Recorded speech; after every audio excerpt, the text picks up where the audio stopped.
I pushed open the heavy oak doors of St. Andrew's Church and walked down the center aisle during my own funeral. 3 weeks after the construction site accident put me in a coma, I woke up to discover I was supposed to be dead. The church fell silent. My daughter-in-law, Crystal, froze at the podium, mid-eulogy. My son Derek turned white as a sheet. I let my voice cut through that suffocating quiet like a knife through butter. You are celebrating early.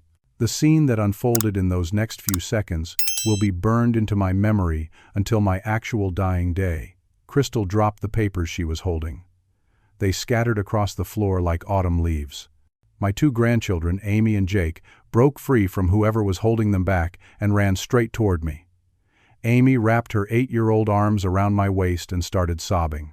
Jake, at 11, was trying to be brave, but tears streamed down his face as he grabbed my hand. "Grandpa, they said you were gone," Jake whispered. "They said we'd never see you again." I knelt down, my knees protesting after 3 weeks in a hospital bed, and pulled both kids close. Over their heads I watched Crystal. She was good, I'll give her that. Within maybe 10 seconds, she had composed herself completely. The shock vanished from her face, replaced by what looked like overwhelming relief and joy. "Edison!" she gasped, pressing her hand to her chest. "Oh my God, Edison," we thought, the hospital told us. There must have been some terrible mistake. She started crying, or at least making crying sounds. No actual tears, I noticed. "Derek, look, your father's alive. He's really alive." Derek stood there like a statue.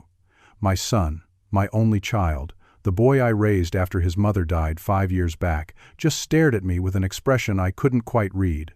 Finally, he moved forward, but slowly, like a man walking through deep water. "Dad," he said. "What? How are you here?"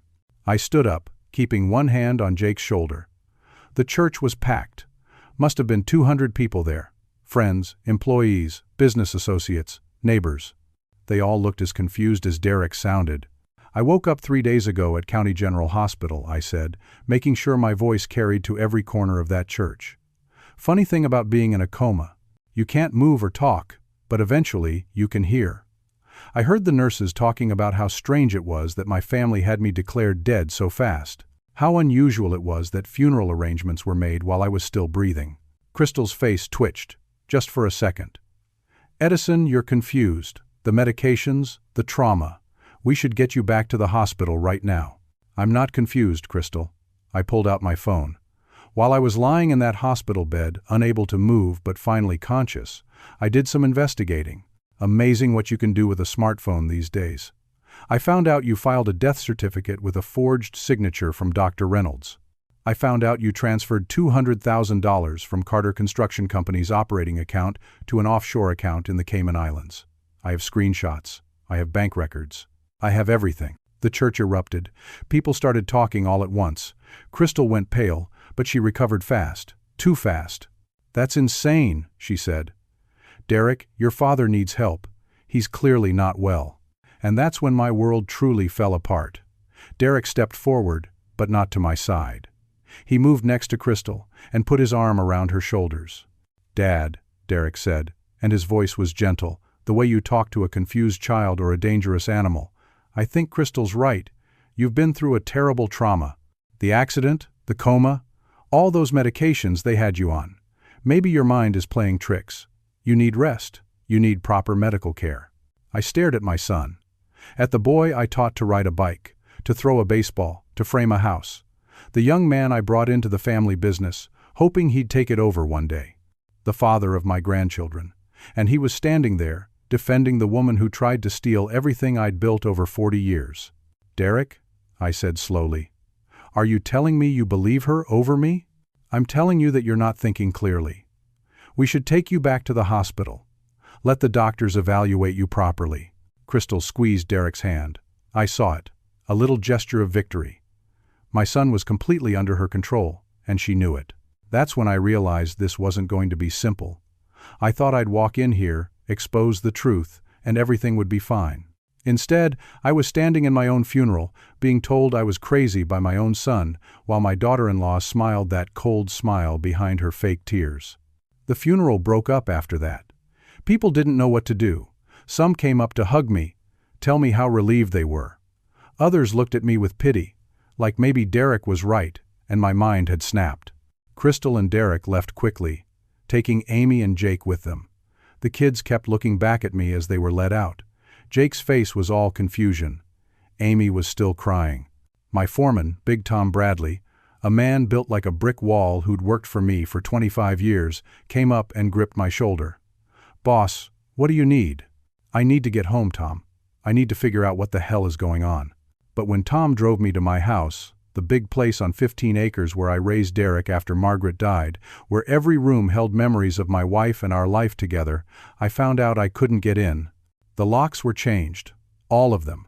Front door, back door, garage, everything. I stood on the porch of my own house, the house I built with my own hands 30 years ago, and I couldn't get inside. Through the window I could see my things, my furniture. Margaret's piano that nobody played anymore but I couldn't bear to get rid of. The photos on the walls. My entire life, and I was locked out of it.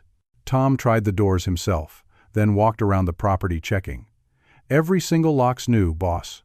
Changed within the last day or two. My phone rang. "Unknown number," I answered. "Mr. Carter, this is Officer Jennifer Walsh with the Millbrook Police Department. I'm calling to inform you that a restraining order has been filed against you.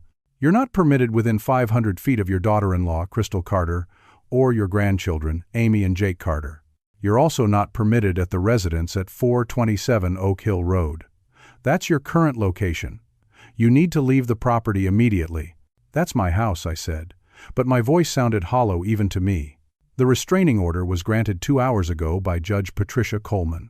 Crystal Carter has filed a complaint stating that you're mentally unstable and potentially dangerous. There's a mandatory psychiatric evaluation scheduled for 10 o'clock tomorrow morning with Dr. Philip Hammond. If you fail to appear or if you violate this restraining order, you'll be arrested. Do you understand, Mr. Carter?" I understood. I understood that while I was walking into that church, Crystal was 3 steps ahead, protecting herself, boxing me in. "I understand," I said, and ended the call. "Tom, I need a place to stay tonight." "You're staying with me and Linda, boss." No argument. "Let's get you out of here before those cops show up to enforce that order." As we drove away from my house, I looked back at it in the side mirror. 40 years of work, 40 years of memories, and just like that, I was locked out of my own life. Tom and Linda set me up in their guest room. Linda made me dinner, but I could barely eat.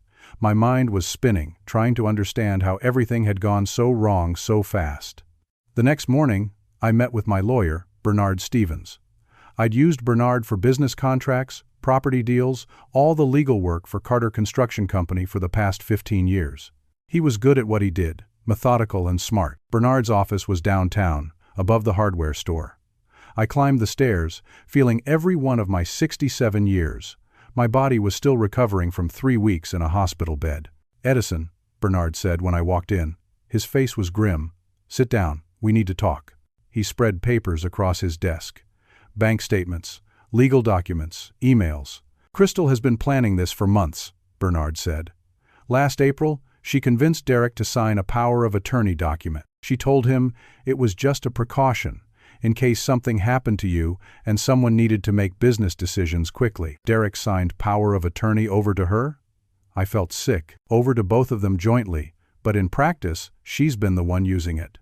She's restructured business accounts, moved money, made changes to corporate structure, all legal, technically, because Derek gave her that authority. Bernard showed me more. Bank employees at First National, where I'd done business for 30 years, were prepared to testify that I'd been showing signs of confusion and memory loss for the past 6 months. They had documentation. Dates, times, specific incidents. "I was never confused," I said. "I've never had any problems with memory." "I know that, Edison.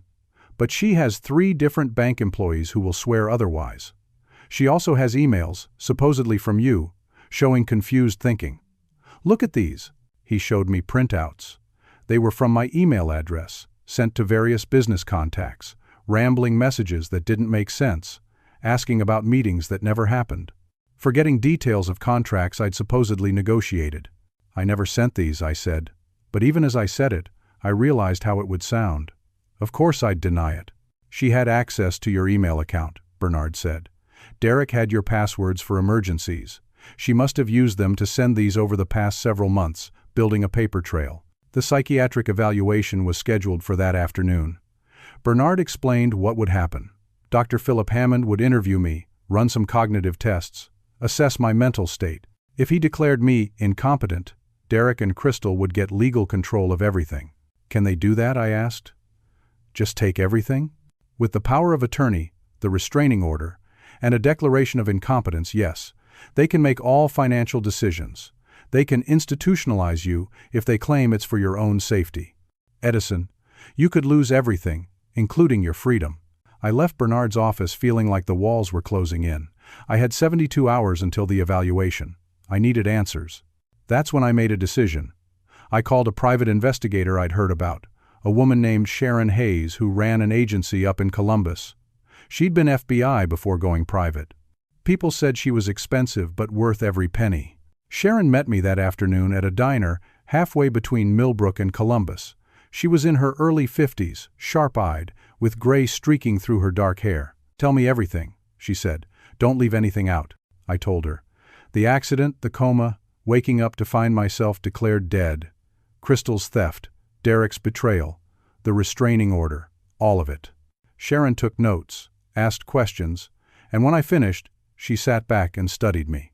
"You believe me?" I asked. "I've seen worse. Give me 48 hours. I'll find out who Crystal really is." The psychiatric evaluation that afternoon was worse than I imagined. Dr. Philip Hammond was young, maybe 40, with an easy smile that didn't reach his eyes. His office was modern, all white walls and minimalist furniture. He asked me questions for 2 hours. About my life, my business, my family, about the accident and the coma, about my relationship with Crystal. He showed me pictures and asked me to remember them. He gave me simple math problems. The whole time, I felt like I was being tested on whether I was sane, and I didn't know if I was passing or failing. When it was over, Dr. Hammond said he'd have his evaluation ready in 72 hours. He'd send it to the court and to Bernard. Am I? Do I seem competent to you? I asked. Dr. Hammond smiled that empty smile. I'll have my report ready soon, Mr. Carter. Try not to worry. I left his office with a knot in my stomach. Something about him felt wrong, but I couldn't put my finger on it. That evening, Sharon called. "Edison, I need to see you. Now." I found something. We met at the same diner. Sharon had her laptop out, several files spread across the table. "I ran a background check on Dr. Philip Hammond," she said. "You're not going to like this." She turned the laptop to show me. Facebook photos. Dr. Hammond and Crystal at a restaurant, laughing, leaning close together. The date stamp was from 2 months ago. "They know each other," I said. "They dated for 3 years in college. Stayed in contact after. I found emails, text messages. Edison, that evaluation isn't impartial. It's rigged. He's going to declare you incompetent no matter what you said today." I felt the room spinning. The system was stacked against me. My son believed Crystal over me. The psychiatrist was in her pocket. The judge who granted the restraining order was reportedly an old friend of Hammond's. I was fighting a conspiracy, and I was losing. "There's more," Sharon said. She pulled out more documents. "I checked your business accounts, not just the 200,000 you found. There's another 600,000 missing, transferred over the past 4 months to various offshore accounts. Crystal's been bleeding your company dry. And she's been smart about it. Small enough amounts that the bank didn't flag it as suspicious, but it adds up. $800,000. Gone." "My business partners," I said. "Have they noticed?" "She's convinced them you've been declining mentally. They think Derek is taking over gradually because you're getting too old, too confused. She's positioned herself perfectly, Edison. Everyone believes her." I put my head in my hands.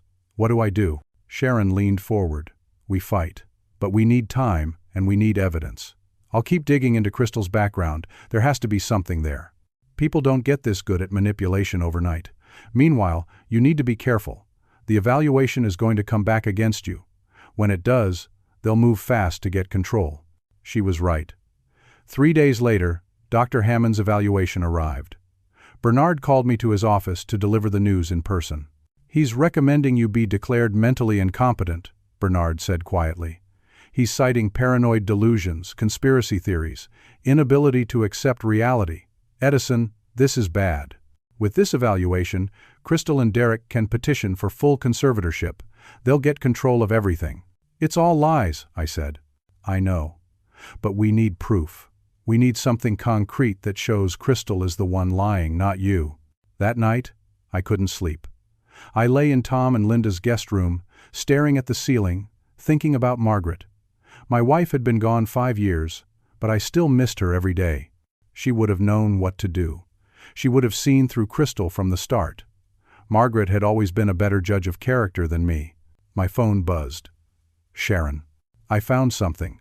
Meet me at the office tomorrow morning, 8 o'clock. Bring Bernard.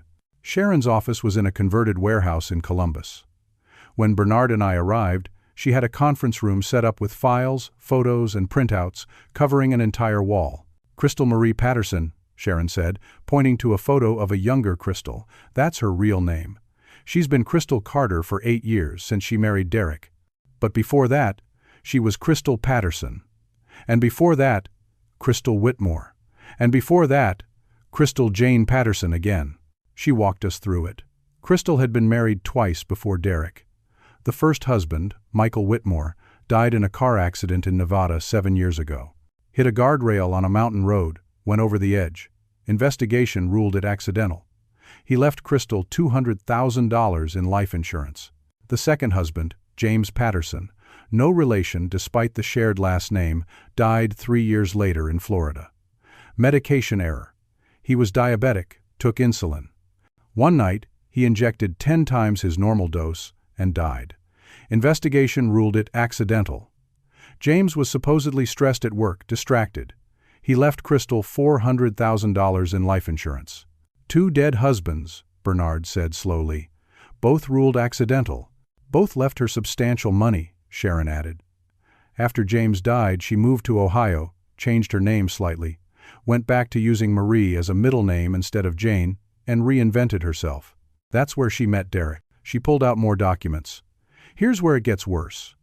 Crystal took out a life insurance policy on you, Edison. $2 million.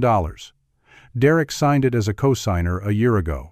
She told him it was smart planning, protecting the family. 2 million reasons for me to die. The construction site accident, I said. It wasn't an accident, was it? Sharon pulled out a tablet, queued up security footage. This is from a camera at a building across the street from your site. Watch. The footage showed my construction site 2 days before my accident. A man I didn't recognize was doing something to the scaffolding. The image was grainy, but you could see him tampering with the supports. That's Marcus Patterson, Sharon said. Crystal's brother. He's got a record. Did time for assault and fraud. I tracked him down, and he's been in Millbrook for the past 2 months. Staying at a motel on Route 33. My accident wasn't an accident. Crystal had tried to kill me, just like she'd killed her previous husbands, and she'd almost succeeded. We take this to the police, Bernard said. Already tried, Sharon replied. Local police won't touch it. They say the construction accident was investigated, ruled accidental. The footage isn't clear enough to definitely prove tampering. And the dead husbands are in different states, different jurisdictions. They're treating this as a family dispute, a crazy old man making accusations. I'm not crazy, I said, but even I could hear how weak it sounded. I know you're not, Sharon said, but we need more. We need Crystal to make a mistake, or we need Derek to come forward. Derek won't help, I said. He's chosen her side. Sharon exchanged a look with Bernard.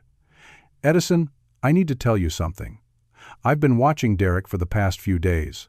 Following him, observing. Something's wrong with him. He's not himself. She showed me photos. Derek leaving the house, looking confused, almost stumbling. Derek at the grocery store, staring at items like he couldn't remember what he came for. Derek sitting in his car in a parking lot, just sitting there for an hour. What's wrong with him? I asked. I think he's being drugged, Sharon said. I've seen this before. Someone on heavy anxiety medication, or sedatives, or some combination. He's being controlled, Edison. Not just manipulated, chemically controlled. The room seemed to tilt. My son was a victim too. Crystal had her claws in him, literally poisoning him to keep him compliant. We need to get him away from her, I said. Too risky, Bernard warned. If you approach Derek, you violate the restraining order. You'll be arrested. Then what do we do? Sharon started pacing. We need proof. Solid, Undeniable proof. I'll keep digging into Crystal's past. See if I can find anything from Nevada or Florida that connects the deaths. Meanwhile, Edison, you need to be careful. Crystal knows you're a threat. She's already tried to kill you once. She was right to warn me. That night, driving back to Millbrook with Bernard, I noticed a car following us. Black SUV, staying 3 or 4 cars back, but definitely following. When we turned off the highway, it turned too. When Bernard took a random turn to test it, the SUV followed. "We've got a tail," Bernard said. "Marcus Patterson," I said. "He's going to try something." Bernard drove to the police station, pulled right up in front. The SUV drove past, but slowly enough that I got a look at the driver. Same man from the security footage, Marcus. Crystal was having me followed, probably looking for an opportunity. Another accident, a mugging gone wrong, something that would finish what the construction site incident had started. The next day, I got more bad news. Crystal had filed an additional complaint with the police. She claimed I'd been outside her house late at night, watching. She said I'd called and threatened her. All lies. But she had phone records showing calls from my number. She'd been calling herself from my phone, probably while Derek was drugged and sleeping. A police detective named Sarah Morrison came to Tom's house to question me. She was young, maybe 30, with tired eyes. "Mr. Carter, these are serious allegations. Stalking, harassment, threats." "I haven't done any of that," I said. "I've been staying here, following the restraining order exactly. The phone records show calls from your number. Someone else used my phone or spoofed my number. I don't know how, but it wasn't me." Detective Morrison studied me. "You know how this sounds, right? You're claiming your daughter-in-law is framing you, that she's trying to steal your money, that she's drugging your son. It sounds paranoid, Mr. Carter." "It sounds paranoid because it is paranoid," I said. "But just because I'm paranoid doesn't mean they're not out to get me. Everything I'm saying is true." She left without arresting me, but I could see she didn't believe me. Nobody believed me. I was just a confused old man making wild accusations against his innocent family. That afternoon, Sharon called with an update. She'd found a detective in Nevada who'd worked the Michael Whitmore case. He'd retired since then, but he remembered it. He said it always bothered him, Sharon told me. Michael Whitmore was an experienced driver, familiar with that road. His car went over in perfect weather conditions, middle of the day. No reason for it. But Crystal had an alibi. She was at work, confirmed by multiple witnesses, and there was no evidence of foul play, nothing they could prove. "What about Florida?" I asked. "Still working on it. But Edison, I found something else. Crystal has been selling property and assets from your company. She's liquidating everything she can touch, moving the money offshore. She's preparing to run. How long until she's gone?" "Days, maybe a week. Once Dr. Hammond's evaluation goes through and the conservatorship hearing happens, she'll have legal control. She'll clean out everything and disappear. My guess is she leaves Derek behind, takes the money, and vanishes." "What about the kids? Amy and Jake?" Sharon was quiet for a moment. "I don't know. Maybe she takes them to use as leverage, make sure Derek doesn't talk. Maybe she leaves them. But Edison, I'm worried about those children. Crystal is desperate now. She knows we're investigating. She knows you're not giving up. Desperate people do dangerous things." That night, I tried to call Derek. His number went to voicemail. I tried again an hour later. Same thing. I sent a text. "Son, please talk to me. I love you. I'm trying to help." No response. I was losing him. I was losing everything. My business that I'd built from nothing, working 70-hour weeks for 40 years. My home that Margaret and I had planned together, where we'd raised our son, my grandchildren, who were caught in the middle of this nightmare, and my son himself, poisoned and manipulated by a woman who'd killed 2 men already and tried to kill me. Bernard called the next morning. "The conservatorship hearing is scheduled. 5 days from now. If Crystal wins, it's over.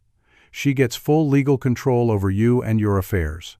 She can institutionalize you, make all financial decisions, everything." "Can we stop it?" I asked. "Not without better evidence. We have suspicions, theories, circumstantial connections, but we don't have proof. Not the kind that would convince a judge. And Judge Coleman, who's hearing the case, she's an old friend of Dr. Hammond. The deck is stacked against us. 5 days. I had 5 days to find proof, to save everything." Sharon worked around the clock. She hired additional investigators, expanded the search.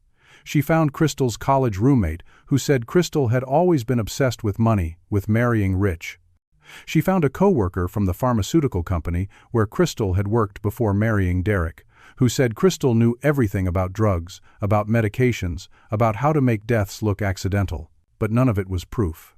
It was all hearsay, suspicion, circumstantial. On the third day before the hearing, something changed. Derek showed up at Tom's house. Tom called me outside. "Boss, your son's here. He looks bad." Derek was sitting in his car in the driveway.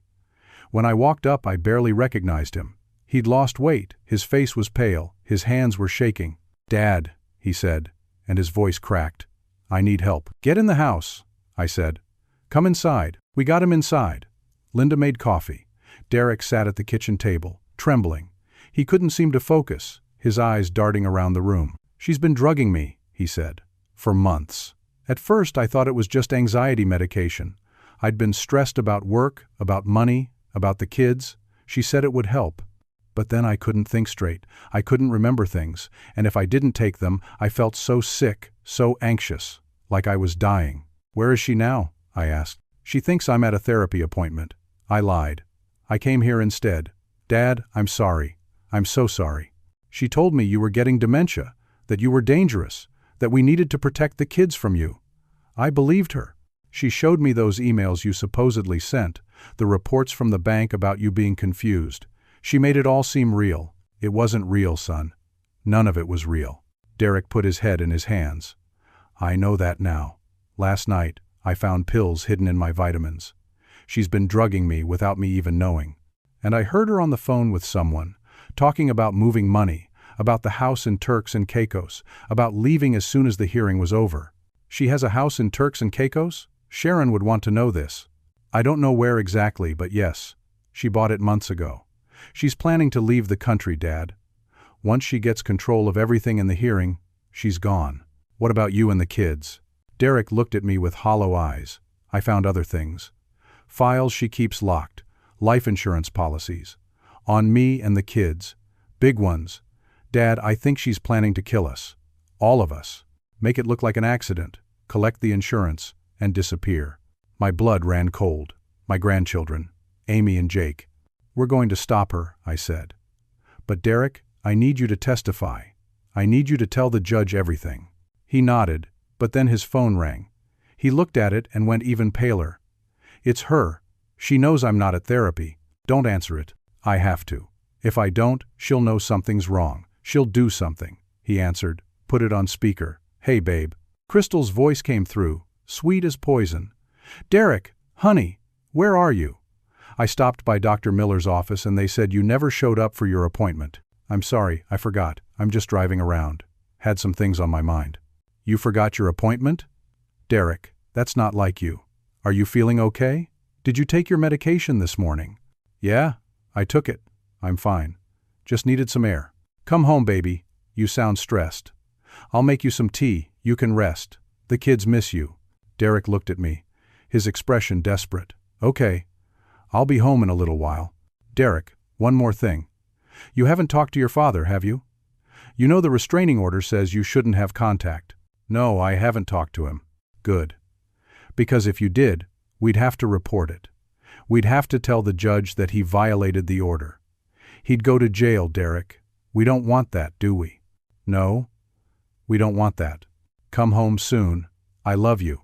"Love you too," Derek said, and ended the call. His hand was shaking so hard he almost dropped the phone. "She's going to kill me," he whispered. "She knows something's wrong. She's going to do something today." I called Sharon immediately, told her everything. She told Derek to go to a hotel, to get somewhere safe, to not go home. "I can't leave the kids there," Derek said. "If you go home, you're dead," Sharon said bluntly on speakerphone. "Crystal knows you're pulling away. She'll act fast. We need you alive to testify. The kids are safe for now because she still needs them as leverage." Reluctantly, Derek agreed. We got him to a hotel in Columbus, paid cash, used a fake name. Sharon posted a guard, one of her investigators, to watch the room. "Now what?" Derek asked. "Now you get clean," Sharon said. "You detox from whatever she's been giving you. It's going to be rough. It'll take a few days. but we need you coherent and able to testify at that hearing. With Derek safe, we had 2 days until the hearing. Sharon worked on finding the house in Turks and Caicos, proving Crystal was planning to flee. Bernard prepared our legal strategy. I waited, feeling helpless. Then, the night before the hearing, everything fell apart. I should have seen it coming. I should have known Crystal wouldn't wait for the hearing. She was too smart, too ruthless. The police showed up at Tom's house at 9 o'clock at night. 4 officers, led by Detective Morrison. Edison Carter, we have a warrant for your psychiatric evaluation. You're required to come with us. The evaluation already happened, Bernard said. He'd come over for a strategy session. Dr. Hammond filed his report. New order from Judge Coleman, Detective Morrison said. Based on allegations that Mr. Carter has made threats and shown signs of dangerous paranoia, she's ordering immediate psychiatric hold. 72 hours mandatory evaluation at Riverside Mental Health Center. This is illegal, Bernard protested. You can't just lock someone up without due process. We have the order right here, signed by a judge. Mr. Carter, please come with us. If you resist, we'll have to arrest you. I looked at Bernard. He looked furious but helpless. Crystal had made her move. She was locking me up, getting me out of the way before the hearing. It's okay, I said. I'll go. They took me to Riverside Mental Health Center, a facility about 20 miles outside Millbrook. It was a modern building, all white walls and locked doors. They processed me like a criminal, took my phone, my wallet, my belt, my shoes, put me in a hospital gown, assigned me to a room. The room had 2 beds, bars on the windows, a camera in the corner. My roommate was a man named Calvin Porter. He was maybe late 50s, thin, with gray hair and empty eyes. First time? He asked. Yeah. Word of advice. Don't try to convince them you're sane. The more you protest, the crazier they think you are. Just go along. Take the medication. Act calm. Maybe they'll let you out eventually. How long have you been here? I asked. 3 years. My family had me committed. Said I was a danger to myself. Truth is, my brother wanted my half of our father's business. He got it. I'll probably die here. That was my future. Locked up while Crystal stole everything and disappeared. While my son struggled with addiction. While my grandchildren grew up thinking their grandfather was crazy. The first day was mostly evaluation. Psychiatrists asking questions, making notes. I tried to stay calm, tried to answer reasonably. But how do you sound sane when you're telling a story about your daughter-in-law trying to kill you for inheritance money? That night, I couldn't sleep. I lay in the narrow bed, staring at the ceiling, thinking about Margaret, wondering if I'd failed her, failed our son, failed everything we'd built together. The second day, things got worse. They brought me lunch on a tray, Salisbury steak, mashed potatoes, green beans. I ate automatically, not tasting anything. Within an hour, my throat started to swell. I couldn't breathe. My skin erupted in hives. Anaphylactic shock. I'm severely allergic to peanuts, have been my whole life. Always carry an EpiPen, or I used to before they took everything from me. I collapsed. Couldn't breathe. The world went gray at the edges. I heard shouting, felt hands on me, someone injecting something. An EpiPen, thank God. Then I was on a gurney, being rushed somewhere. I woke up in a hospital bed. A real hospital, not the mental health facility, County General, where I'd been after the accident. A nurse was checking my vitals. You're lucky, she said. Another minute and you'd have been gone. Who puts peanut oil in food at a mental health facility without checking allergies? It wasn't an accident, I managed to say. My throat still swollen. The nurse gave me a sympathetic look. The look you give crazy people. But it wasn't an accident. While I'd been locked up, helpless, Crystal had tried again. She'd gotten to someone inside the facility, paid them to poison my food. She was trying to finish what the construction site accident had started. Sharon found out about the incident and investigated. She discovered an orderly named Marcus Patterson who delivered the food. Of course, Crystal's brother. He'd gotten a temporary job at the facility, used it to try to kill me. By the time Sharon traced it, Marcus was gone. Vanished. They kept me at County General overnight for observation, then sent me back to Riverside the next day. Back to that locked room, back to Calvin Porter and his empty eyes. Heard you almost died, Calvin said. Someone tried to kill me. They always are, in here. That's what we all say. He turned away, stared at the wall. I was trapped. Completely, totally trapped. The conservatorship hearing was tomorrow. Without me there, Crystal would win by default. She'd get control of everything. And I was locked in a psychiatric facility, branded as crazy, with no way to fight back. That night was the darkest of my life. I thought about giving up, about just accepting that Crystal had won. Maybe I could survive in here, keep my head down, hope that someday someone would listen. But I knew that wasn't going to happen. Crystal wouldn't let me survive. She'd keep trying until one of her attempts succeeded. I thought about Amy and Jake, about Derek, struggling with addiction, about Tom and Linda, about Sharon and Bernard, about everyone who'd tried to help me. About Margaret, buried in Oak Hill Cemetery, her grave probably neglected now because I couldn't get there to tend it. I'd failed everyone, lost everything. The story was over. But the story wasn't over. On the third day at Riverside, something changed. I'd been moved from the regular ward to a more secure section. After the poisoning attempt, they said it was for my safety. In reality, it meant I was even more isolated. This section was for patients they considered truly dangerous or unstable. The doors were heavier, the windows smaller, the surveillance constant. My new roommate wasn't Calvin anymore. They'd moved me to a single room, no windows at all now, just concrete walls, a bed, a toilet, and that camera in the corner, always watching. Sharon had tried to visit. They turned her away. Bernard tried to file motions. The judge denied them. Derek called the facility asking about me. They told him no contact was allowed. I was buried alive. The conservatorship hearing was happening that afternoon. Bernard would be there, trying to fight without his client. But everyone knew what the outcome would be. Crystal would get control. The hearing would rubber-stamp Dr. Hammond's evaluation and Judge Coleman's orders. Done deal. While that was happening, Sharon was working. She'd discovered something crucial. Crystal had bought property in Turks and Caicos under her real name, Patterson. $1 million beachfront house. Flights booked for her and Marcus for the day after the hearing. She was running, and she was almost out of time to stop her. But Sharon couldn't get the evidence to court. Judge Coleman wouldn't accept it without me there to testify, and I was locked up. Then, at around 2 in the afternoon, a nurse I'd never seen before came to my room. She was in her 40s. Name tag said Gloria Martinez. "Mr. Carter," she said quietly, glancing at the camera. "I need to take you for evaluation." I followed her out. But instead of going to the evaluation room, she led me down a different hallway, through a door marked staff only, into a small office. "We have 5 minutes," she said.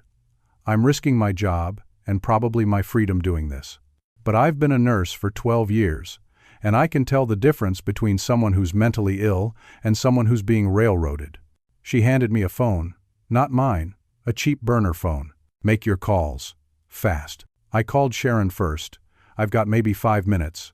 Where are we?" "Bad. The hearing's happening now. Crystal's lawyers are presenting her case. Without you there, we can't fight it." And I found something worse. I found communication between Crystal and Dr. Hammond.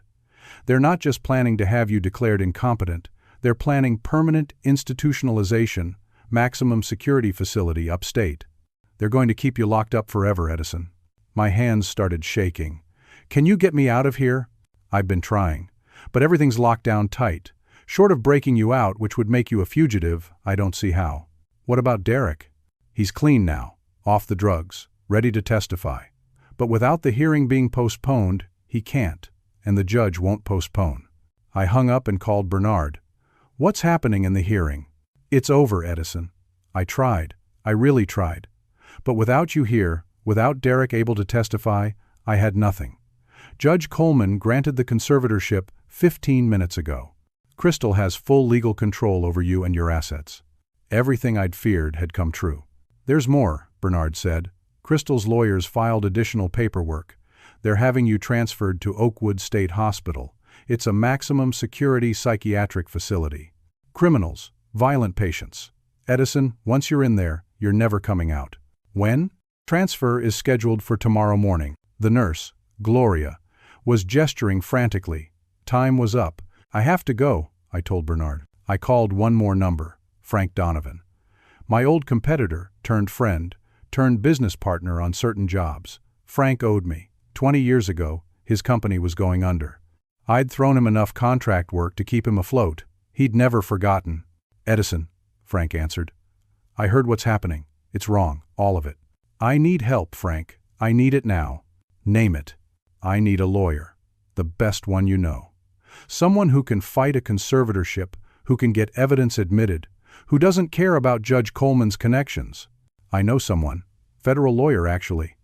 Used to be with Justice Department, handles civil rights cases now. If anyone can fight this, it's him. Get him. Please, Frank.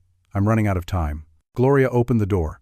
We need to go. Now. I hung up and followed her back through the maze of corridors. She put me back in my room, locked the door, and was gone. I sat on the edge of the bed, holding on to that tiny sliver of hope. Maybe Frank could help. Maybe there was still a way. But that hope died that evening when I heard the news. Derek was gone. Sharon called Gloria, who snuck the phone to me again. Derek disappeared from the hotel, Sharon said, her voice tight with worry. My investigator went to check on him. Room's empty. No sign of struggle, but his things are there. He's just gone. Crystal found him, I said. I think so. And Edison, there's something else. Crystal pulled the kids out of school today. Told the principal they're going on an extended family vacation. She has Amy and Jake, and now Derek's missing. She's cleaning up loose ends before she runs. My grandchildren, my son, all in Crystal's hands. And I was locked in a psychiatric facility, about to be transferred to somewhere even worse. That night I didn't sleep. I couldn't. My mind was spinning, trying to find a way out, a way to save my family. But every path was blocked. Every door was locked. Around midnight, I heard the door to my room open. I sat up, expecting Gloria or another nurse. It was Marcus Patterson. He stepped inside, closed the door behind him. He was big, maybe 6'3", heavily muscled. In his hand was a syringe. Nothing personal, old man, he said. But you're causing problems. My sister wants this ended. Told me to make it look like suicide. Depressed patient, overcomes with guilt and grief, overdoses on medications he stole from the med cart. Tragic, but it happens in places like this. He moved toward me. I backed up, but there was nowhere to go. The room was tiny. They'll find you in the morning, Marcus said. By then, Crystal will have cleaned out the last of your accounts, and we'll be on a plane. You'll be dead, she'll be rich, and your son and those kids will never know what really happened. He grabbed my arm. I fought, but he was stronger, younger. He forced me down on the bed, raised the syringe. The door burst open. Gloria stood there with 2 security guards. He's not authorized to be here, she shouted. That's not staff, that's an intruder. Marcus dropped the syringe and ran. The guards chased him. Within minutes, the whole facility was on lockdown. They caught Marcus in the parking lot. Police were called. He was arrested for trespassing, for attempted assault, for a dozen charges. Gloria pulled me aside. I knew something was wrong. I've been watching your room on the security feed. When I saw him go in, I called security. You saved my life, I said. Yeah, well, I've been a nurse for a long time. I know evil when I see it. And that woman who put you in here, she's evil. They moved me to a different facility entirely after that. Not for punishment, but for protection. A smaller place, more secure. But it was still a locked psych ward, and the transfer to Oakwood was still happening in the morning. I had one night left. One night before I'd be buried so deep that no one would ever find me. They moved me to Oakwood State Hospital at 6 in the morning. The place was 3 hours north, in a rural area surrounded by nothing but fields and forests. It looked more like a prison than a hospital. High fences topped with razor wire. Guard towers. Heavy security doors. My new room was smaller than the one at Riverside. Concrete walls, metal bed bolted to the floor, toilet with no seat.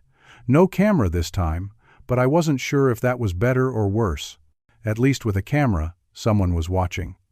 Here, I was just forgotten. My roommate was Calvin Porter. I stared at him in shock. Calvin? How did you get here? He looked up from where he'd been lying on his bed. His eyes weren't empty anymore. They were sharp, alert, calculating. I requested the transfer, he said. When I heard they were bringing you here, I pulled some strings. Well, I paid some bribes. Same thing. I don't understand. Calvin sat up. Edison, I've been playing a role for 6 months. Acting like I was broken, medicated, hopeless. The truth is, I've been planning an escape. Mapping the facility, learning the guard rotations, finding the weaknesses. I'm not staying here. I'm getting out. And after hearing your story, after watching you fight even when everything was against you, I figured maybe I could fight too. You want to escape? We want to escape. Both of us. Tonight. That's impossible. Probably. But we're dead anyway if we don't try. You heard about the hearing? Crystal won. She won. She has control of everything. And I heard the guards talking. Your son Derek turned up. Dead. Supposed suicide. They found him in a motel room with a bottle of pills. The world stopped. Derek, my son, my only child. No, I whispered. No, that's not true. I'm sorry, Edison, but it's true. And she'll come for those kids next. Once she's got all the money moved, once she's covered her tracks, she'll tie up every loose end. I felt like I was drowning. Derek was dead. My son was dead. Crystal had killed him, just like she'd killed her other husbands. And Amy and Jake were next. How do we get out? I asked, and my voice didn't sound like mine. Calvin moved to the door, checked the hallway, came back. Guard rotation changes at 10 p.m. There's a 15-minute window where the East Wing is understaffed. The security on the door to the loading dock area is faulty. Been broken for weeks, but they haven't fixed it because nobody knows. I know because I've been watching, listening, learning. We go out through the loading dock, over the fence at the weak point behind the laundry facility, then it's 2 miles through the woods to the highway. They'll catch us. Maybe, probably. But what's the alternative? You stay here until Crystal has you killed. I stay here until I actually do go crazy. Or we try. He was right. There was nothing left to lose. That afternoon, Gloria showed up. Apparently she'd requested a transfer to Oakwood too, to continue caring for me. She slipped me the burner phone one more time. I called Sharon. Derek's dead? Yes. Her voice was heavy. They found him this morning. Police are calling it suicide. But Edison, I know it wasn't. Crystal killed him. She probably staged it herself or had Marcus do it before he was arrested. The local police aren't investigating because they think Derek was depressed about your situation. Where are Amy and Jake? Still with Crystal. She told the school they're on vacation, but I've been watching the house. They're inside. I can't get to them without breaking in, and if I do that, I'm arrested and can't help you at all. I'm getting out of here tonight, I said. Edison, if you escape, you're a fugitive. Everything gets worse. It can't get worse. My son is dead. My grandchildren are with a murderer. I have nothing left to lose. Sharon was quiet for a long moment. Okay. If you get out, call me. I'll have a car waiting. We'll go straight to the police, to the FBI, to whoever will listen. We'll bring all the evidence, everything I've found. We'll make them listen. And if they don't, then we'll figure something else out. But Edison, be careful. Crystal is desperate now. She's killed 3 people. She won't hesitate to kill more. At 10 p.m., Calvin and I made our move. The guard rotation changed, just like Calvin said. We waited for the 15-minute gap, then moved. The door to our room wasn't locked from the inside. That was the thing about Oakwood. They didn't expect anyone to try to escape. Where would you go? It was in the middle of nowhere. Most patients were too drugged or too broken to try. We slipped down the hallway. Calvin led. He knew every turn, every camera blind spot. We made it to the loading dock area. The door there had a keypad lock, but Calvin had watched staff punch in the code dozens of times. He tried it. The door clicked open. We were outside. The night air was cold, rain starting to fall. We ran for the fence behind the laundry facility. Calvin had bolt cutters hidden in the bushes there. He'd stashed them weeks ago, planning this. We cut through the fence, squeezed through, and ran for the woods. Behind us, I heard shouting. They discovered we were gone. Sirens started wailing. We ran through the woods, branches whipping at our faces, rain soaking through our clothes. My 67-year-old body protested every step. My lungs burned. My legs felt like lead. But I kept going. For Derek. For Amy and Jake. For Margaret. For everything I'd lost. We made it to the highway. I called Sharon. We're out. Route 47, about 2 miles north of Oakwood. I'm 40 minutes away. Hide until I get there. The police will be looking. We hid in the drainage ditch beside the road, lying in mud and water, watching police cars scream past. 30 minutes. 40. Finally, Sharon's car appeared. We climbed in. filthy and exhausted. "Where are we going?" I asked. "The courthouse. The FBI office in Columbus. Everywhere. We're going to present everything, all at once, until someone listens." But first we had to do something else. Sharon drove to Tom Bradley's house. Tom opened the door, saw me, and pulled me inside. "Boss, you're all over the news. Escaped mental patient, considered dangerous. Every cop in the state is looking for you." "I need to get to the courthouse," I said. "The conservatorship hearing. I need to challenge it." "The hearing happened 2 days ago," Tom said gently. "It's over." "Then I need to get to Amy and Jake. I need to get them away from Crystal." "Edison," Sharon said carefully. "If you go near Crystal's house, if you violate that restraining order, they'll arrest you on sight. With the escape, with everything, you'll go to prison." "I don't care." "I know you don't, but if you're in prison, who protects those kids?" She was right. I had to be smart, had to think. Tom made coffee. We sat around his kitchen table, planning. Sharon spread out all her evidence, documents, photos, recordings, everything. "Tomorrow morning," she said. "Federal Judge, Thomas Wright. Frank Donovan's lawyer got us a meeting, emergency hearing. We present everything. We show that the conservatorship was fraudulent, that Crystal is a murderer, that you were wrongly institutionalized. We get it all overturned." "Will it work?" I asked. "I don't know, but it's all we've got." That night, I didn't sleep.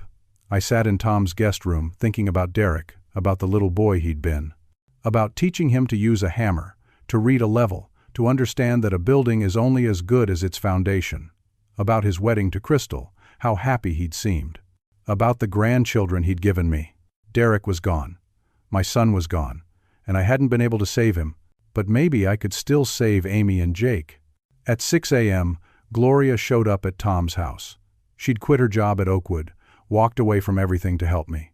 "Calvin's with me," she said. Calvin Porter climbed out of her car.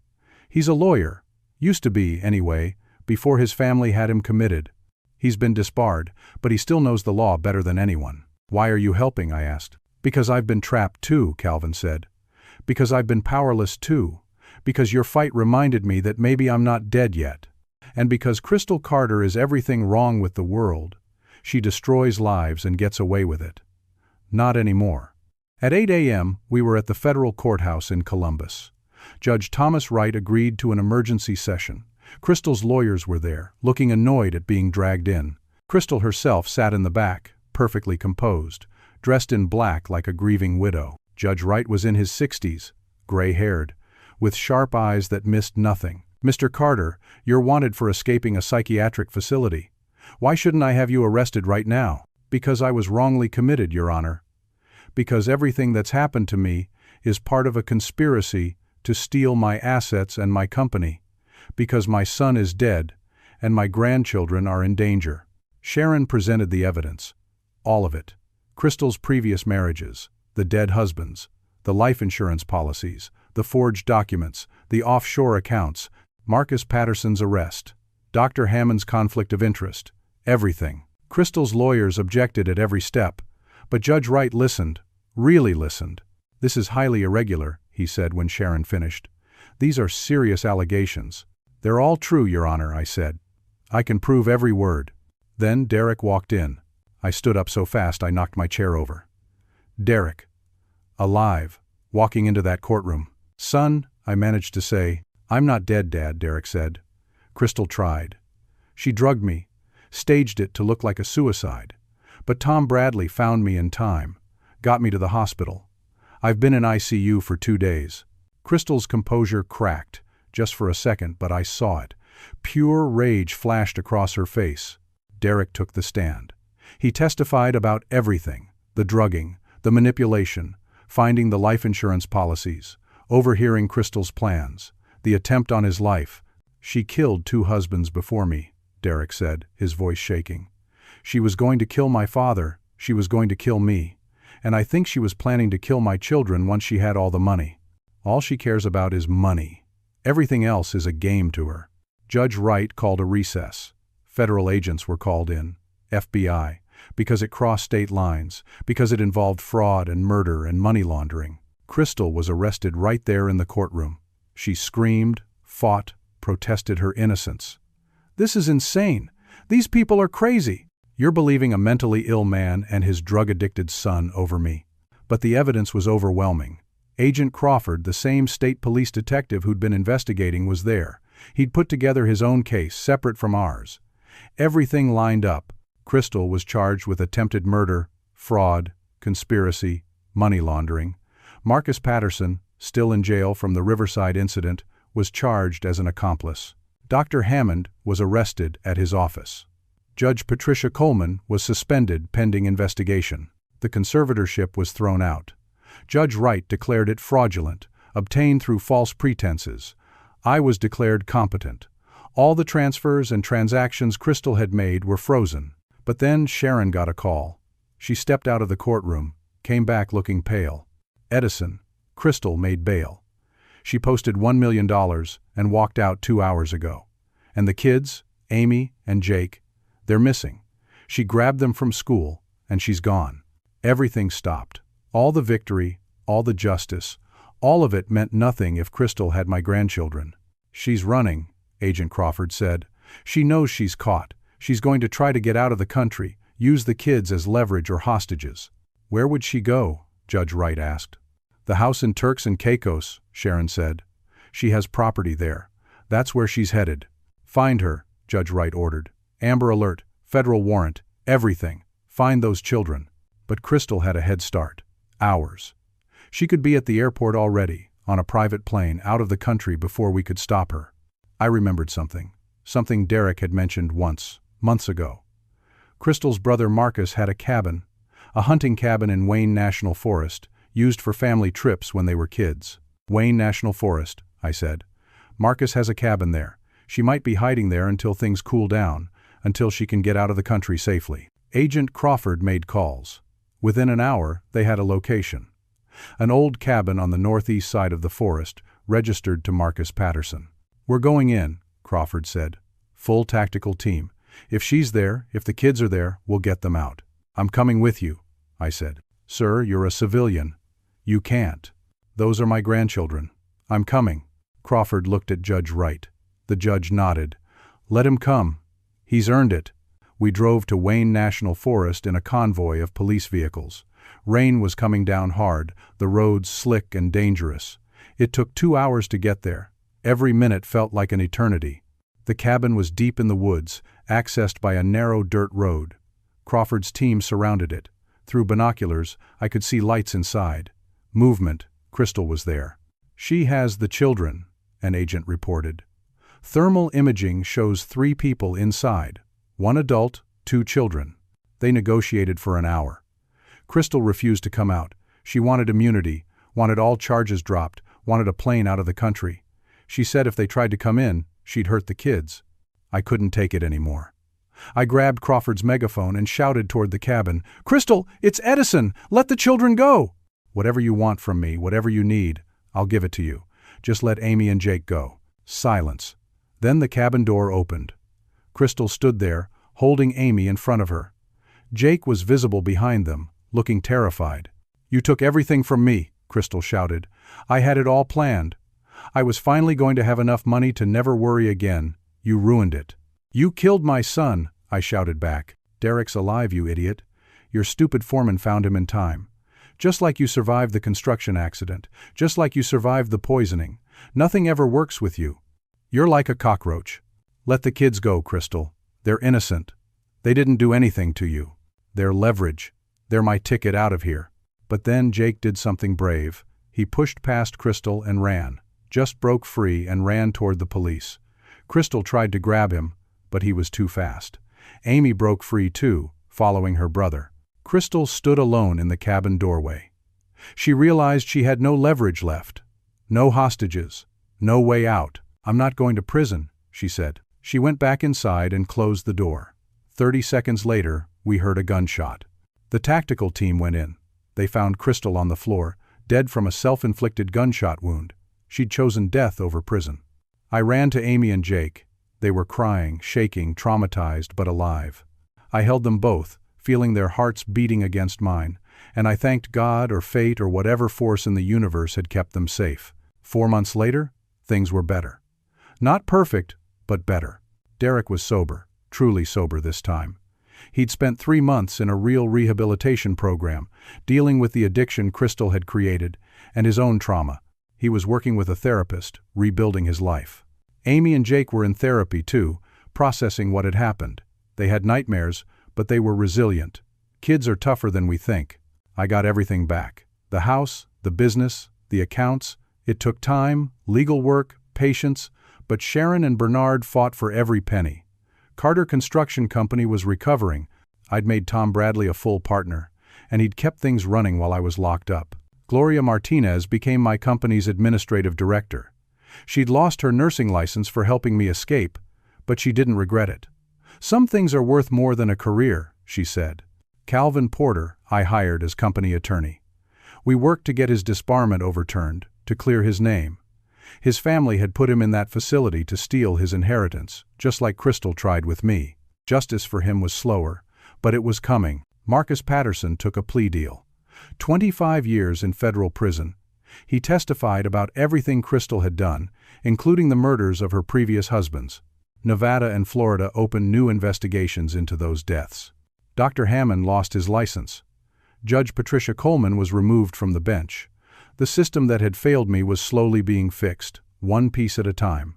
Tonight, we had dinner at my house, the big house on 15 acres, with all the memories. Derek, Amy, Jake, Tom and Linda, Sharon, Gloria, Calvin. All of us together.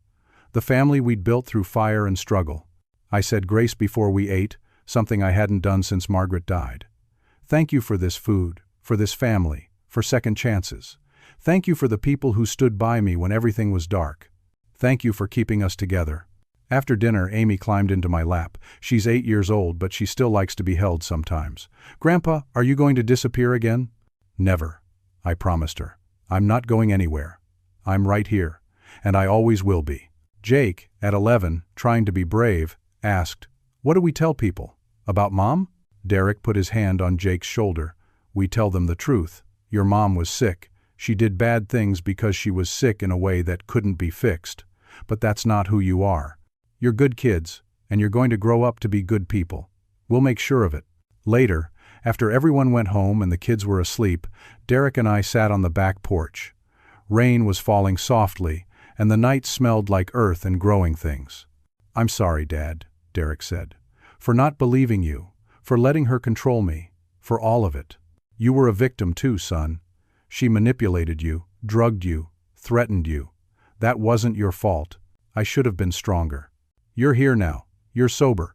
You're fighting for your kids. That's what matters." We sat in comfortable silence for a while. Then Derek said, "What did you learn from all this?" I thought about it. About everything I'd lost and everything I'd gained. About the darkness and the light. I learned that trust has to be earned, but family is worth fighting for. I learned that even when you're powerless, when everyone thinks you're crazy, when you've lost everything, you can still fight back. The truth always finds a way to surface, eventually. You just have to keep pushing until someone listens. And I learned that I'm tougher than I thought. At 67 years old, after losing my wife, almost losing my life, almost losing everything I'd built, I could still stand up and fight. Margaret would be proud of that. She always said I was stubborn. Derek smiled. She did say that. A lot. I also learned that people will help you if you let them. Tom, Sharon, Gloria, Calvin, Bernard, people I barely knew or had known for years. They all risked something to help me. That means something. It means community still exists, loyalty still exists, good people still exist. "What about me?" Derek asked quietly. "Did you learn anything about me?" I learned that addiction is a disease, not a choice. I learned that my son needed saving, not judging. I learned that love can survive even the worst betrayal, as long as both people are willing to fight for it. Derek wiped his eyes. "I love you, Dad. I love you too, son." The rain kept falling, soft and steady, washing everything clean. I thought about everything that had happened. Crystal's arrest and death, Marcus in prison. Dr. Hammond stripped of his license. Justice, slowly, imperfectly, but real. But mostly, I thought about Amy and Jake, asleep upstairs in their rooms. Safe, loved, protected. That was what mattered. Not the money I'd recovered, not the business I'd saved, not even the justice we'd achieved. The kids, the future, the family. Margaret used to say that a building is only as good as its foundation. The same is true for a family. Crystal had tried to destroy our foundation, but she failed. We rebuilt, we survived. We're stronger now than we were before. Sometimes the worst things that happen to us teach us the most important lessons. Sometimes we have to lose everything to understand what really matters. Sometimes we have to face death to remember how to live. I'm 67 years old. I've buried my wife, almost died twice, lost my son and got him back, and faced evil in the form of someone I welcomed into my family. I've been locked up, drugged, poisoned, and hunted. I've lost millions of dollars and years of work. But I'm still here. My son is alive. My grandchildren are safe. My friends are loyal. My business survives. And every morning, I wake up grateful. Grateful for second chances. Grateful for the people who believed me when the world thought I was crazy. Grateful for one more day to be a father, a grandfather, a friend. That's the real victory. Not defeating Crystal, not getting my money back, but remembering what really matters and fighting to protect it no matter the cost. As I sat there on that porch, listening to the rain, I made a promise to Margaret's memory and to myself. I'd never take family for granted again. I'd never assume that tomorrow was guaranteed. I'd live every day like it was a gift, because it is. The people who matter most are the ones standing beside you when everything falls apart. Remember that. Fight for them. Protect them. Love them while you can. And if someone tries to take what's yours, if they try to destroy what you've built, if they think you're too old or too weak or too broken to fight back, prove them wrong. I did. And if an old construction worker like me can do it, anyone can. Now I want to hear from you.